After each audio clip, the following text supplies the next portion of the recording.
Rupavachara dhyana, or form-based absorptions, are a series of meditative states in Buddhism that arise when the mind becomes deeply focused on a single object. These states are called form-based because they are tied to the material or conceptual realm, unlike the Arupavachara dhyanas, or formless absorptions, which transcend physicality. The Rupavachara dhyanas are integral to developing samadhi, or concentration, and are stepping stones for deeper insight into the nature of reality. These meditative states are highly refined and serve as a foundation for mental clarity and emotional balance.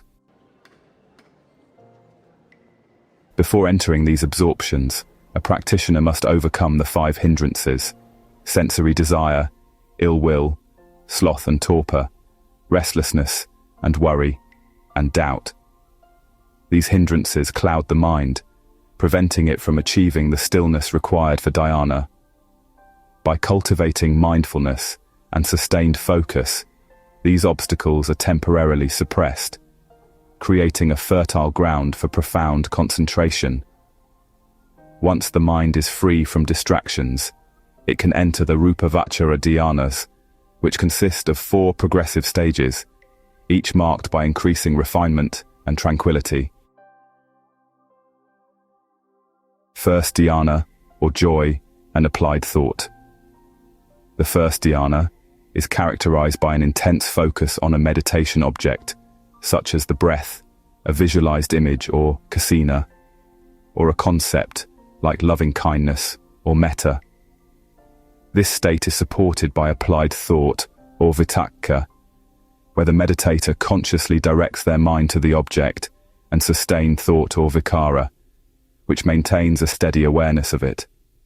Alongside these, the meditator experiences joy or piti, happiness or sukha, and one-pointedness or ekaggata, which is the focused concentration on the chosen object. For instance, a meditator focusing on the breath might initially apply effort to stay present with the breath, using vitakka to guide the mind and vichara to keep it there. As distractions fade, a sense of rapture, or piti, and contentment, or sukha, arises naturally. This state is likened to a traveler finding a cool oasis after a long journey through the desert, where the relief and delight are palpable. The mind in the first dhyana is relatively still, but requires effort to maintain focus. Second, dhyana, or joy, without applied thought. In the second dhyana, applied and sustained thought fall away as concentration deepens. The meditator no longer needs to actively direct their mind to the object. Awareness becomes effortless and self-sustaining. Joy or piti and happiness or sukha remain, but the process is smoother and more natural.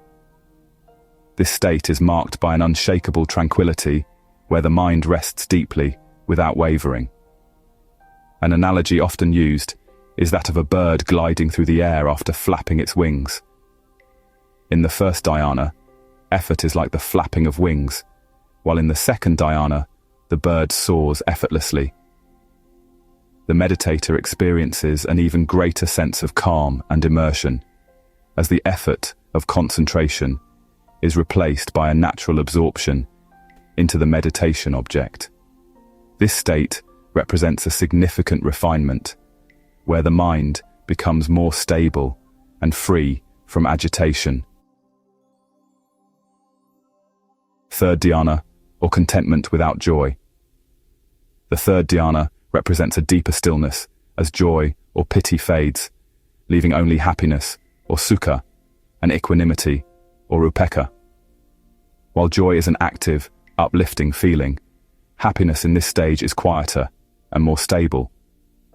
Equanimity begins to emerge as the mind becomes more balanced and serene. An analogy often used is that of a still, clear pond reflecting the moon. In earlier stages, the water might have ripples of excitement or joy, but in the third dhyana, those ripples settle, leaving a calm and reflective surface. The practitioner is deeply content, free from the elation or restlessness associated with joy. This stage emphasizes mental balance and emotional neutrality, where the mind is neither disturbed by highs nor lows.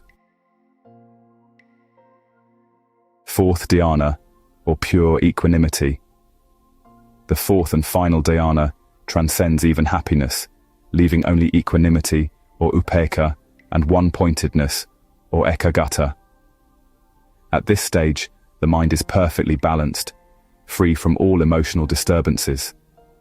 This is the pinnacle of form-based absorptions, where the practitioner experiences profound stillness and clarity.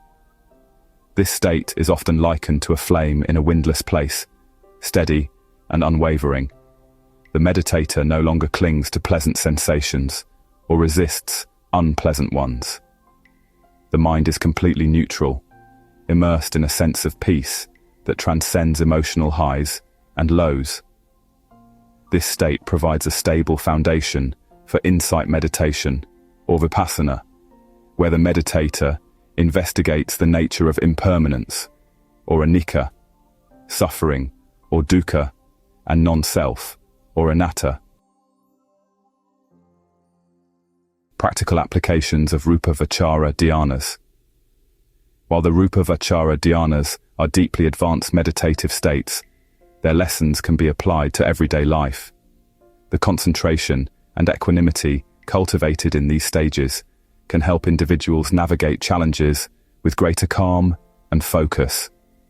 For instance, equanimity developed in the third and fourth dhyanas can help reduce reactivity in stressful situations, fostering a more balanced and compassionate approach to life. Moreover, these states provide invaluable tools for deepening self-awareness and understanding the mind's tendencies.